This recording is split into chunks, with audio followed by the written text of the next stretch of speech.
Hello दोस्तों, कैसे हो आप सभी। आज हम कोपा थ्योरी में फर्स्ट यूनिट में जनरेशन ऑफ कंप्यूटर, कंप्यूटर की पीढ़ियां टॉपिक लाया है। हमने पिछले अध्याय में पढ़ा था कि फर्स्ट जनरेशन यानी कंप्यूटर की प्रथम पीढ़ी में वैक्यूम ट्यूब का उपयोग हुआ था। अब थर्ड आती है, सेकंड आती है। सेकंड स्टार्ट हुई थी 1956 से 1963 में, जिसमें मुख्य पुर्जा ट्रांजिस्टर है। द्वितीय पीढ़ी स्टार्ट हुई 1956 से 1963।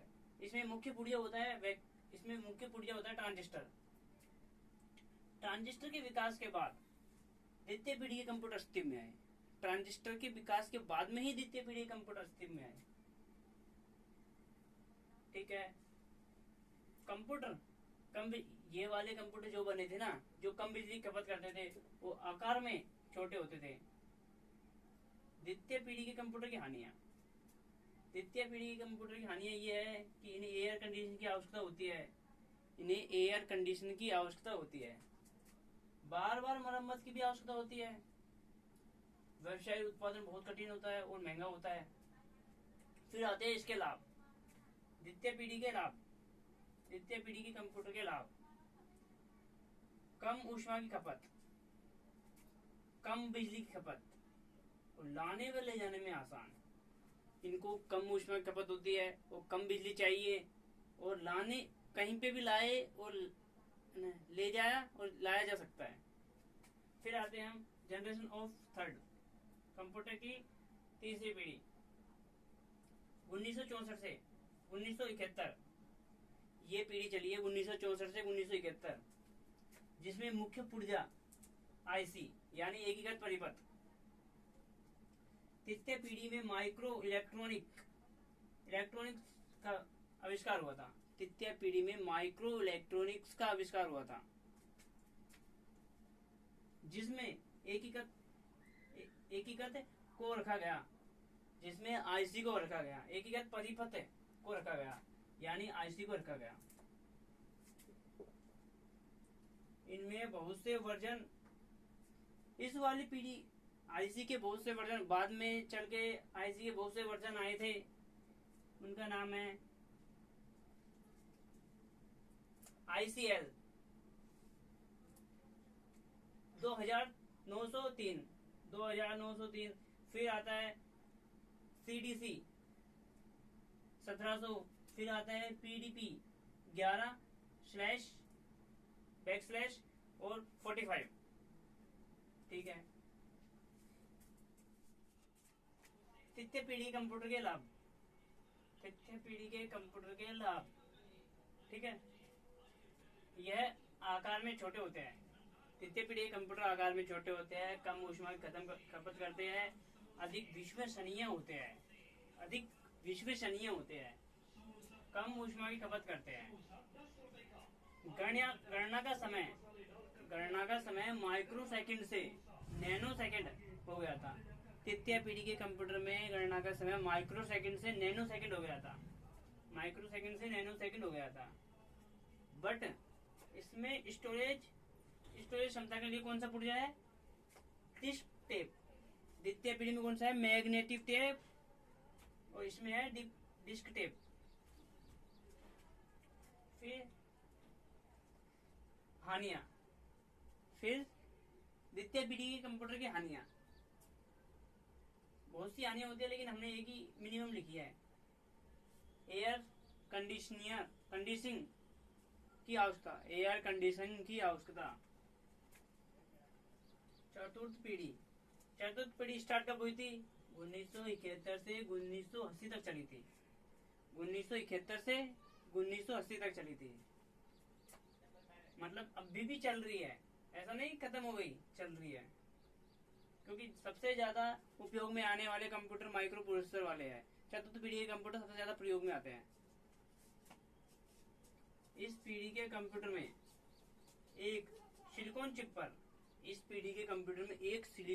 पर कंप्यूटर के एकीकृत परिपथ को लगाया गया है। इस पीढ़ी के कंप्यूटर में एक सिलिकॉन चिप पर कंप्यूटर के एकीकृत परिपथ मतलब आईसी इंटीग्रेटेड सर्किट को लगाया गया है। वास्तव में इसमें इसे VLSI very large scale integrated circuit कहते हैं। इसकी फुल फॉर्म है नोट VLSI की कहते हैं, जिसमें एक माइक्रोचिप पर हजारों या लाखों transistor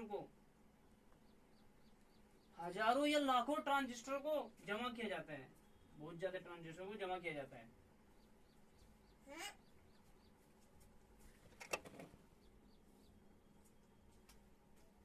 VLSI very large scale integrated circuit कहते हैं, जिसमें एक ही माइक्रोचिप पर बहुत सारे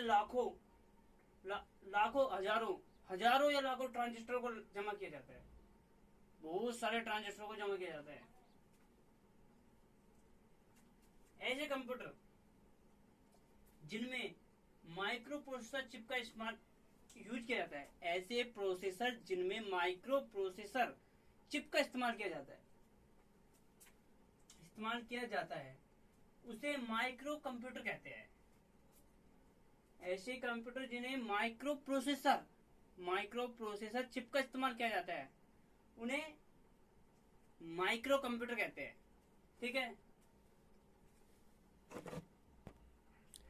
इसके बाद में आते हैं फोर्थ पीढ़ी के कंप्यूटर के लाभ।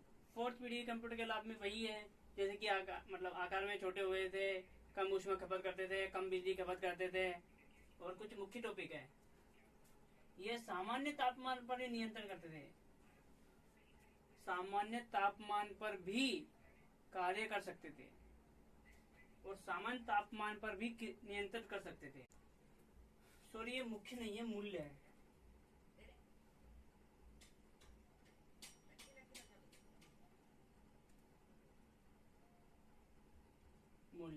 मूल्य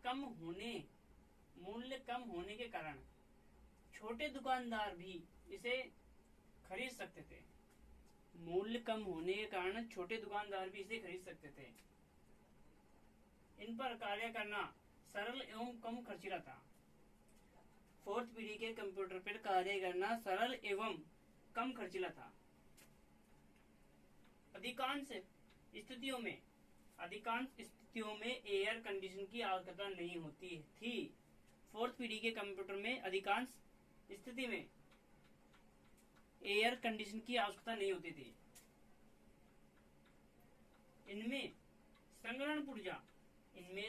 इनमें स्टोरेज के लिए मुख्य संग्रहण पुर्जा, सेमीकंडक्टर मेमोरी और हार्ड डिस्क सेमीकंडक्टर मेमोरी और हार्ड डिस्क दोनों इंपॉर्टेंट है। ये नोट एग्जाम में आ सकता है। हानि, इसकी एक ही हानि है। VLSI है ना, very large scale integrated circuit. Chip बनाने के लिए VLSI चिप बनाने के लिए अधिक परिष्कृत तकनीक का आवश्यकता होती थी।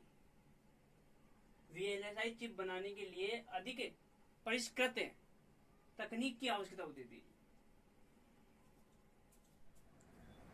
पंचम पीढ़ी, कंप्यूटर की पंचम पीढ़ी कब स्टार्ट हुई थी? 1980 से। कब तक चली है? अब तक चल रही है।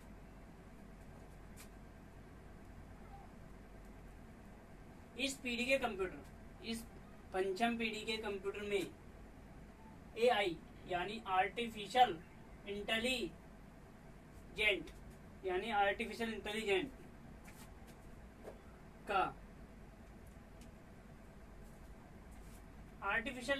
का प्रयोग किया गया है।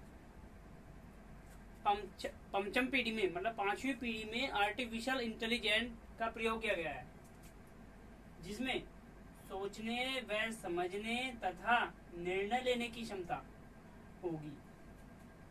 सोचने, समझने और निर्णय लेने की क्षमता होगी पांचवी पीढ़ी के कंप्यूटर में। मतलब इसको आर्टिफिशियल इंटेलिजेंट कंप्यूटर कहा जाता है।